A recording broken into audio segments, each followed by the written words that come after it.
안녕하세요, 하늘가족 여러분. 한울 생명과를 맛보는 행복한 시간이 되었습니다. 오늘은 제12과 신약 속의 신명기라는 제목으로 공부하겠습니다. 먼저 기억절을 함께 읽어볼까요?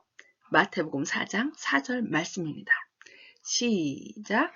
예수께서 대답하여 이르시되 기록되었으되 사람이 떡으로만 살 것이 아니요 하나님의 입으로부터 나오는 모든 말씀으로 살 것이라 하였느니라 하시니.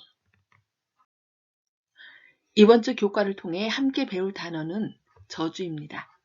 왜냐하면 신명기에서 말씀을 불순종할 때 임하겠다고 한 저주를 우리를 대신하여 예수님께서 받으셨다고 갈라디아에서 말씀하기 때문입니다. 저주는 몹시 미워하는 상대에게 재앙이나 불행한 일이 일어나도록 빌며 바라는 것입니다. 그렇다면 이 시간에는 저주의 한자풀이를 통해 구속사적인 의미를 살펴보겠습니다. 저주는 저주할 저자와 저주할 주자가 합쳐진 단어입니다. 저주할 저자는 맹세라는 의미도 있는데요. 말씀 원과 또차 또는 도마저가 합쳐진 단어입니다. 도마저로 했을 때는 밑에라 보이는 한일은 제단으로 표현하고요. 위에 세 칸으로 쌓여져 있는 것은 제단에 올려놓은 희생제물을 말하고 있습니다. 창세기 15장에는 하나님과 아브라함 사이에 횃불 언약이 나타나는데요. 제물을 반으로 잘라서 마주 대하여 놓으라고 하나님이 명령하십니다. 그리고 밤에 하늘에서 풀무불이 나타나 쪼개놓은 고기 사이를 지나가며 하나님께서 말씀하셨습니다. 내가 이 땅을 내 자손에게 주겠다. 그런데 계약을 할 때 계약 당사자 두 사람이 고기 사이를 지나가며 계약을 어길 경우에는 이와 같이 죽임을 당할 것이라는 뜻을 내포하고 있습니다. 그런데 쪼개놓은 짐승 사이를 지나가신 분은 아브라함이 아니라 하나님이셨습니다. 또 저주할 주자는 빌주자라고도 하는데 입구자와 맏형자가 합쳐진 단어입니다. 하나님께 빌 때는 큰 형인 맏아들이 제사장이 되어서 이렇게 빌고 축복을 내린다는 뜻도 있습니다. 우선 저주할 주자로 볼 것 같으면 동생 아벨을 죽인 형이 하나님이 이제 동생을 찾을 때 하나님께 이렇게 말합니다. 나는 모릅니다. 내가 내 아우를 지키는 자니까. 이 사건에서 아벨의 피가 땅에 떨어지고 형이 하나님께 거짓말을 했을 때 하나님은 내가 땅에서 저주를 받을 것이라고 말하면서 저주를 받는 인간의 대명사가 가인이 되었습니다. 또 다른 의미로서 빌주자로서는 장자 되신 예수님이 십자가에서 말씀하셨습니다. 저들의 죄를 사하여 주옵소서. 나의 하나님 어찌하여 나를 버리셨나이까. 내 영혼을 아버지 손에 부탁하나이다. 여기 나타난 저주할 저자와 저주할 주자는 또 다른 의미를 각각 포함하고 있어서 맹세한다는 의미와 축복을 빌어준다는 의미도 있습니다. 네, 이 저주라는 단어 속에도 하나님께서 우리를 위하여 친히 그 모든 것을 지시겠다는 의미가 들어있군요. 네, 그렇습니다. 아주 놀랍습니다. 감사합니다. 신약은 구약의 내용으로 가득 차 있는데 이 말은 신약의 기자들이 자신들의 글에 권위를 더하기 위해 구약의 내용을 인용했다는 뜻입니다. 예수님 자신도 기록되었을 때라고 말씀하셨는데 이는 구약 성경에 기록되어 있다는 뜻이었으며 또한 성경을 이루려 함이니라 라고 말씀하셨는데 이 또한 구약 성경을 가리켜 말씀하신 것이었습니다. 예수님께서는 엠마오로 가는 길에서 두 제자를 만나셨을 때 자신이 누구인지 보여주시기 위해 기적을 일으키시는 대신 모세와 모든 선지자의 글로 시작하여 모든 성경에 쓴 바 자기에 관한 것을 자세히 설명하셨습니다. 이번 교과의 학습 목표. 깨닫기. 신약의 많은 책들에서 신명기를 직접 인용함으로 그 의미의 깊이를 더하고 있음을 깨닫는 것입니다. 느끼기. 신구약의 말씀들이 함께 합하여 오늘을 살아가는 우리들에게 귀한 영적 기별을 주고 있음을 감사하는 것입니다. 행하기. 재림 성도로서 먼저 깨달은 진리를 그렇지 못한 사람들과 나누며 살아가는 것입니다. 소곤소곤 코너. 신약시대에 사는 우리에게 구약은 더 이상 중요하지 않다는 주장을 들어본 적이 있으신가요? 이런 주장에 어떻게 반응하면 좋을까요? 바울이 신명기의 말씀을 인용하며 이야기하고 있는 구원의 방법은 무엇입니까? 어떻게 하면 재림 성도로서 깨달은 성경의 진리를 보다 더 잘 나누며 살 수 있을까요? 동영상을 잠시 멈추시고 이 질문 가운데서 최소한 한 가지에 관하여 옆 사람과 마음속 이야기를 나눠주시기 바랍니다. 기록되었을 때 예수님께서는 광야에서 사탄의 시험에 어떻게 대응하셨으며 우리는 그 모습을 통해 어떤 중요한 교훈을 배울 수 있을까요? 예수님께서는 돌들로 떡덩이가 되게 하라는 사탄의 첫 번째 시험에서 사람이 떡으로만 사는 것이 아니요 여호와 입에서 나오는 모든 말씀으로 사는 줄을 내가 알게 하려 하심이라는 신명기 8장 3절을 인용하셨습니다. 이 말씀은 하나님께서는 육신의 음식을 주실 뿐만 아니라 영적인 양식을 주시는데 영적인 양식을 취하지 않고 육신의 음식만 취할 수는 없다라는 뜻입니다. 예수님께서 시험을 기록되었을 때라는 하나님의 말씀으로 대응하시자 사단도 두 번째 시험에서는 말씀을 인용하여 예수님을 시험하였습니다. 그러나 예수님께서는 이 두 번째 시험에서도 주 너희 하나님을 시험치 말라는 신명기 6장 16절을 인용하여 사단을 물리치셨습니다. 그러자 세 번째 시험에서는 사탄이 자신의 실체를 드러내며 이 세상 영광을 보여주면서 이것은 내게 넘겨준 것이므로 내가 원하는 자에게 준다고 말하며 자신에게 절하면 주겠노라고 제안합니다. 이 시험에서도 주 너희 하나님께 경배하고 다만 그를 섬기라는 말씀으로 예수님은 시험을 물리치셨습니다. 이는 우리도 말씀을 의지하면 승리할 수 있다는 교훈을 줍니다. 시험을 당할 때마다 예수님께서 기록되었을 때라는 하나님의 말씀으로 승리했듯이 우리도 말씀으로 승리할 수 있도록 늘 말씀으로 무장하시기 바랍니다. 차별하지 말라. 신약은 여러 번 하나님 앞에서 모든 사람이 평등하다고 말씀합니다.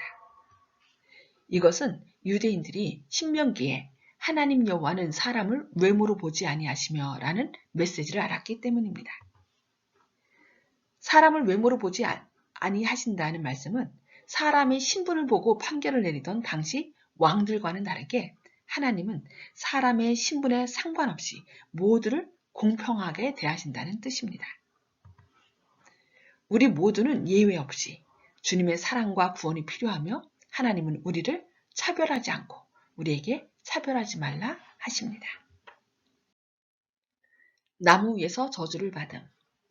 바울은 신명기서에 이 율법의 말씀을 실행하지 아니하는 자는 저주를 받는다는 말씀과 나무에 달린 자는 하나님께 저주를 받았음이라 하는 말씀을 갈라디아에서 인용하며 그 저주를 우리를 대신하여 받으신 예수님을 소개합니다. 원래 예수님의 제목은 신성모독죄로 돌로 쳐서 죽임을 당해야 했습니다. 그러나 신명기에서 말씀하신 바 율법의 말씀을 실행하지 않아 저주를 받은 우리를 살리려고 신이 나무에 달려 저주를 받으심으로 우리의 죄를 담당하신 것입니다.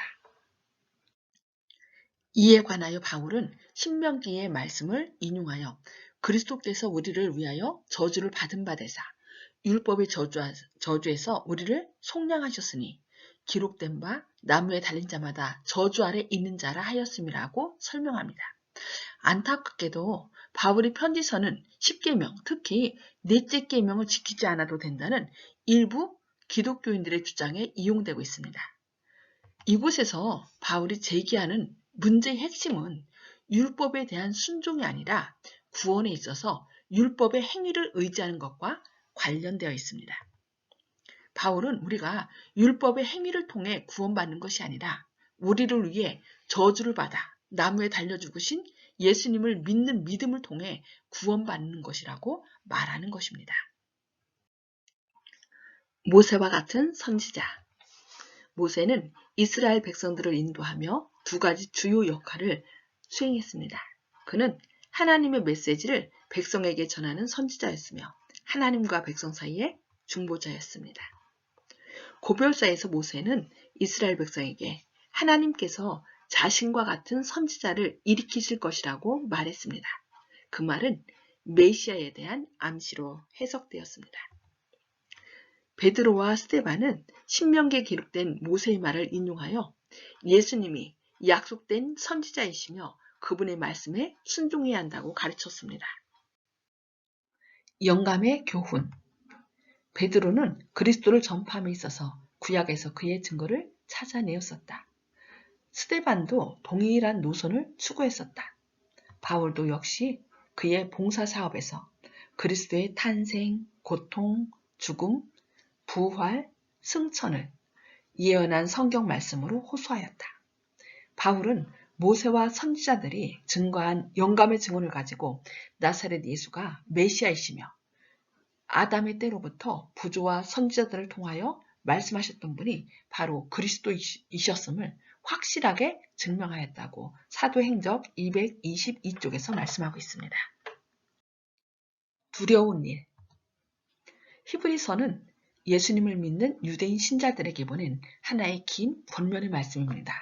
그리고 그 본면은 하나님께 끝까지 충성하라는 말씀으로 요약됩니다. 물론 이와 같은 충성은 하나님을 향한 우리의 사랑과 그리스도의 십자가를 통해 나타난 그분의 성품과 선하심에 대한 사랑에서 비롯되어야 합니다. 하지만 때로 인간들은 하나님을 떠났을 때 생기는 비참한 결과에 대하여 일깨워져야 합니다. 바울은 히브리인들에게 보낸 편지에서 신명기 17장 6절을 인용하여 모세 율법을 범한 자들에게 마땅한 형벌을 상기시켰습니다. 그는 더 나아가 그리스도의 언약의 피를 거부하는 자들은 더 큰 형벌을 받아야 한다고 설명합니다. 그런 다음 그는 신명기 32장 35절로 36절을 인용하여 히브리인들에게 하나님께서 처음에 받은 은혜를 거절하는 자들을 결국 심판하실 것임을 상기시켰습니다. 심판이라는 말을 들으면 왠지 두려운데요. 우리의 유일한 소망은 무엇일까요? 그러므로 이제 그리스도 예수 안에 있는 자에게는 결코 정죄함이 없나니. 그러므로 너희 담대함을 버리지 말라. 이것이 큰 상을 얻느니라.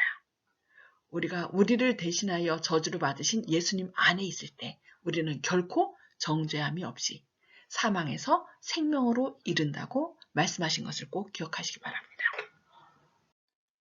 더 깊은 연구를 위해 성경은 그 자체의 해설자이다. 성구는 성구끼리 비교되어야 한다. 학생은 성경 구절을 전체적으로 관찰하는 동시에 그 부분적인 관련성을 파악하도록 성경절을 연구해야 한다.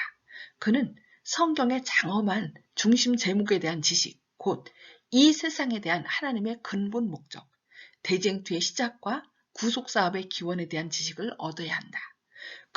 그는 주권을 위하여 쟁투하고 있는 두 가지 원칙의 본질을 이해하고 역사와 예언의 기록을 통하여 그 큰 종말에 이르기까지에 있어서 그 원칙들이 하는 행동을 탐지하도록 배워야 한다고 부모와 교사와 학생들에게 보내는 권면 462쪽에서 말씀하고 있습니다.